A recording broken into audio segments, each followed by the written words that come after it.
آزمون شهری رو میخوام روی ویدیو بهتون توضیح بدم بچه‌ها. دقت کنین خیلی به درتون خواهد خورد.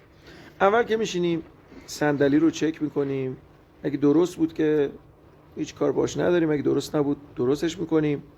آینه ها رو در مرحله بعد درست میکنیم کامل بتونیم عقب و جلو رو ببینیم و بعد از آینه میریم سراغ خلاص کردن دنده. حالا اینجا چون ماشین روشن بود هنرجو دیگه یه راست کمربند رو میبنده. بعد از خلاص کردن دنده ماشین روشن میشه. بعد از روشن کردن ماشین کمربند رو میبندیم، دنده رو میذاریم یک، دستی رو میخوابونیم و شروع به حرکت میکنیم. راهنما هم البته به سمت چپ باید بزنیم. اینم ایست 30 درجه ای که انجام داد. حالا در میاد از پارک، افسر ازش خواسته با ماشین جلویی دوبل بزنه. میاد جلو کنار ماشین پارک شده وای میسته. دقت کنین اینجا باید فرمونمون صاف باشه. دقت کنین الان فرمون رو صاف میکنه. راهنمای سمت راست رو میزنه، دنده رو میده عقب و شروع به حرکت به سمت عقب میکنه. به اون شکلی که بهتون مربیتون گفته میتونید دوبل رو بزنین یا یکی از روش‌های پارک دوبلی که من داخل پیج گذاشتم رو انجام بدید.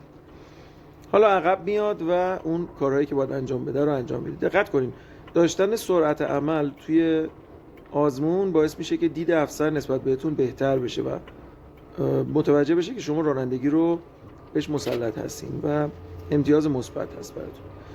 حالا عقب میاد. دقت کنین در عین حال که باید سرعت زیادی داشته باشین تو انجام کاراتون و خیلی مکس نکنین، در این حال باید خیلی لطیف انجام بدین. گاز ناگهانی، کلاژ رو ناگهانی بر ندارین و ترمز ناگهانی هم نگیرین. اینجا هنرجو اومد عقب و پارک رو زد.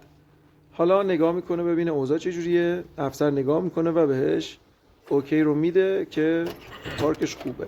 میگه دنده عقب برو. دقت کنین برای دنده عقب رفتن فرمون رو قبل اینکه حرکت بکنه صاف میکنه. راهنمای راست رو میزنه، دنده رو عقب میذاره، دنده که عقب هست دست رو میندازه پشت صندلی شاگرد و به سمت عقب حرکت میکنه. میبینین هم شیشه عقب رو نگاه میکنه هم آینه رو چک میکنه.